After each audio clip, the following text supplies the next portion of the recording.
Alors, les deux premiers modèles, celui de la croissance d'un côté, celui de la décroissance, sont, disons, incompatibles, au moins globalement.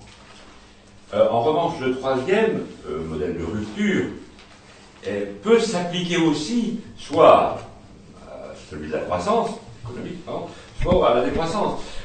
Mais la plupart des décroissants, les permaculteurs ou les transitionneurs à la Totnes, sont plutôt dans une transition assez rapide parce qu'il y a des problèmes graves, mais une transition quand même souple, disons fluide, et sans trop de dégâts humains.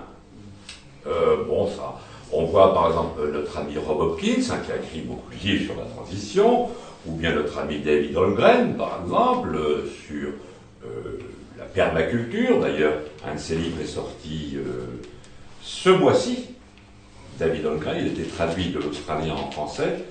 C'est bien parce que j'ai fait l'avant-propos, donc vous pouvez l'acheter. Bon, moi, je touche rien. Bon, bref. Mais la plupart du temps, et d'ailleurs, Serge Latouche aussi un petit peu, et d'autres, pensent, un peu comme Pierre Rabhi, c'est une transition qui, certes, va demander des efforts, mais qui va être heureuse, qui va être frugale, qui demandera, encore une fois, à tout le monde de participer, par exemple, aux travaux de la Terre, parce que, quand même, c'est d'une certaine manière la base. Hein. On peut toujours parler d'autre chose, mais si on meurt de faim, hein, bon, il y a beaucoup de gens, d'ailleurs, qui meurent de faim encore. Mais il n'y a pas cette notion de catastrophe au sens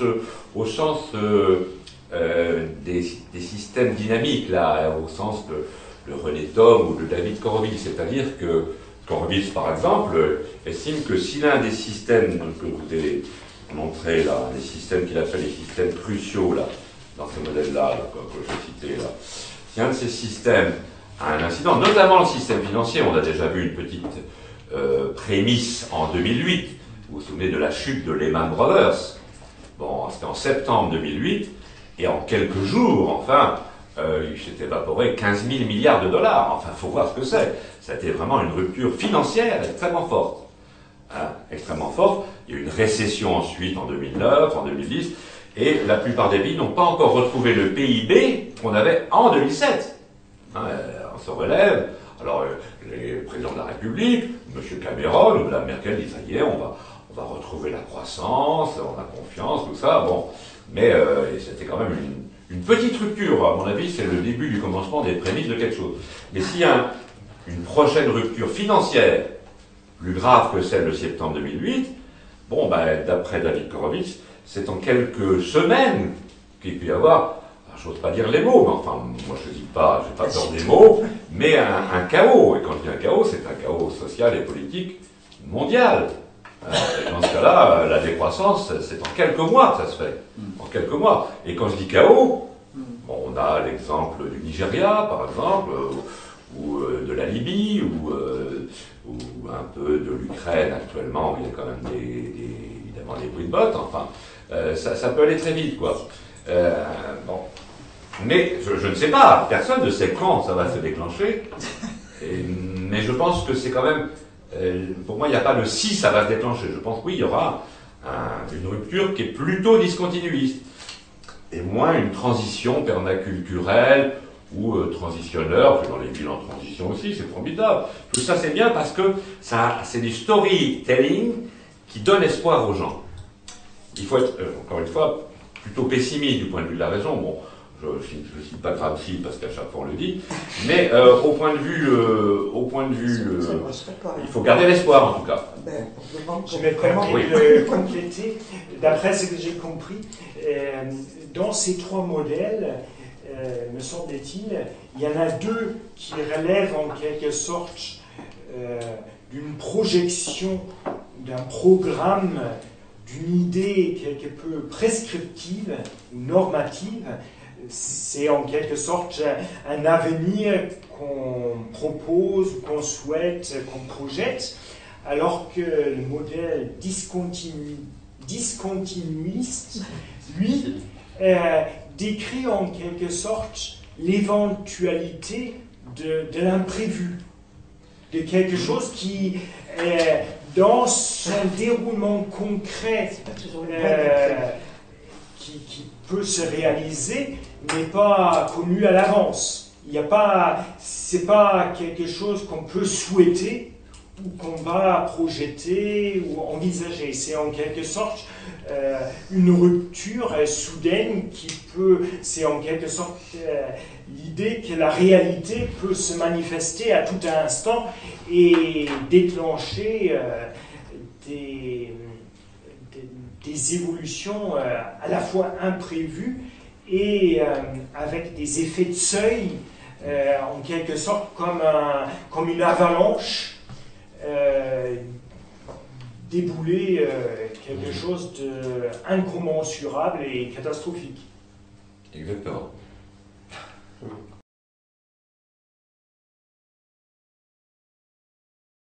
Eh bien, dans cette refabrication du monde, du projet démiurgique du productivisme, il y a peu de redondance, alors que dans la nature, il y a énormément de redondance dans la nature, on peut dire naturelle, quoi, naturaliste, naturalisante. Là, il n'y en a pas beaucoup. Parce que ça coûte cher.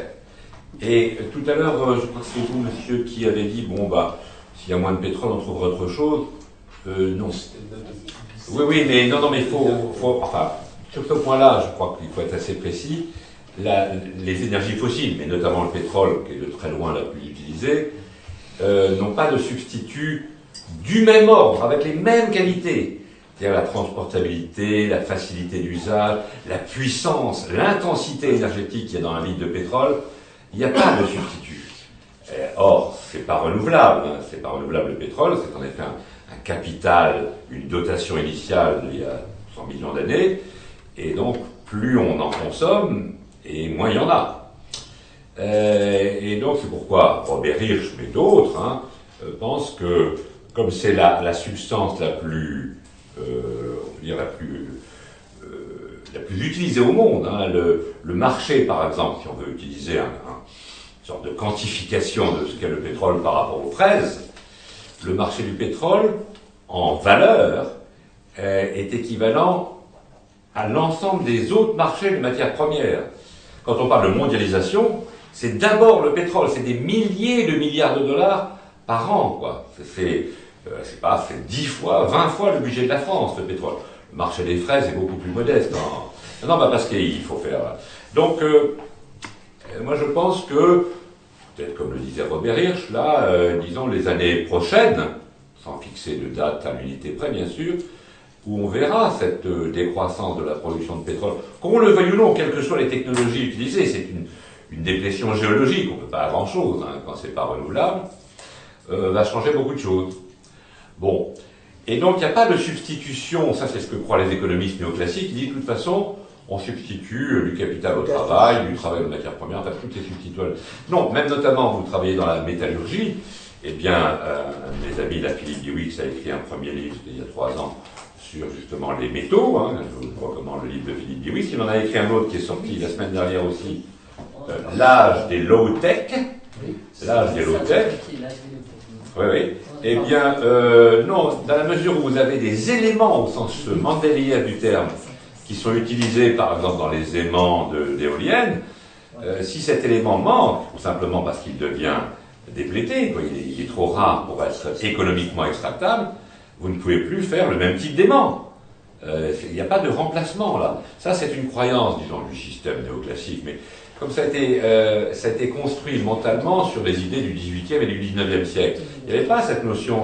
Le monde était infini à l'époque. C'était l'abondance, c'était la bonanza, quoi. C'était la corne qui... C'est pourquoi, dans ces modèles marxistes ou libéraux, la nature n'est pas prise en compte de manière économique, jamais, quoi.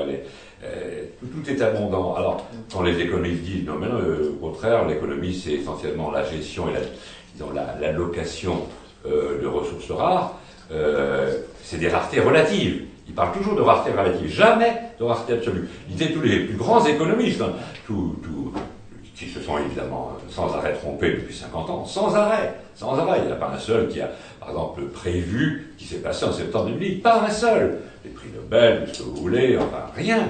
Alors que, si je peux me permettre, des pétroliers, eux, enfin, certains pétroliers l'avaient prévu, ils l'ont même écrit, hein, avant, bien sûr, avant septembre 2008. Bon, mais c'est simplement parce que ce sont des gens qui rêvent dans un monde qui n'existe pas. Mais donc, il parle de l'économie, c'est la science de la rareté, voilà, et de l'allocation, etc., de la rareté relative. Mais moi, je crois à la rareté absolue. Oui, il y a des choses qui vont disparaître, pas simplement les espèces animales, il y en a plein qui ont disparu déjà depuis longtemps, mais aussi des minéraux, des matériaux, des métaux et des fossiles qui ne seront plus économiquement extractibles.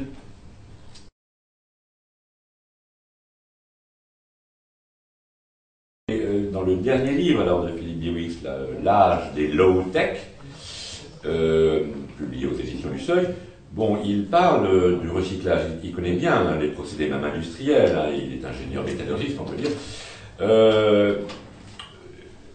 La fameuse loi, alors, qui a toujours été prouvée depuis le début du Soleil, et même, peut-être pas les premières secondes, mais, et qui sera encore... C'est la seconde loi de la thermodynamique. Là, il y a de l'entropie.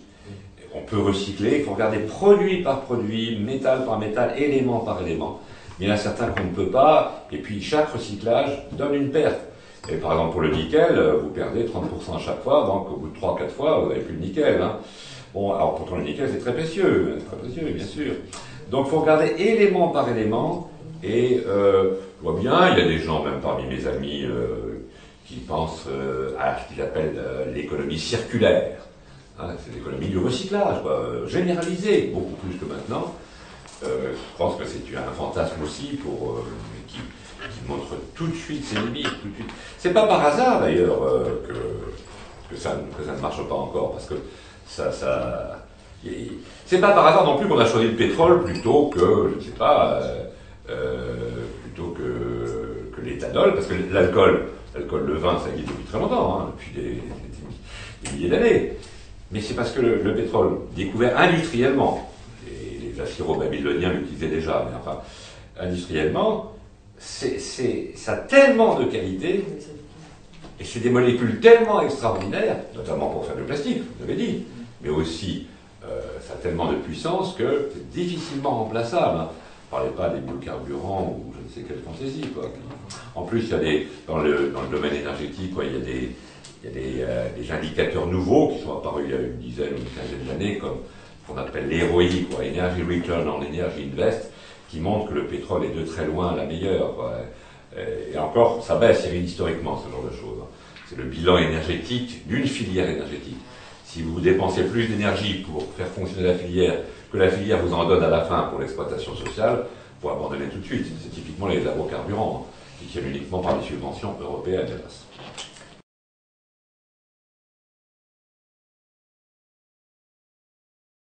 Ce n'est pas parce qu'on en parle que c'est autoréalisateur, c'est-à-dire que...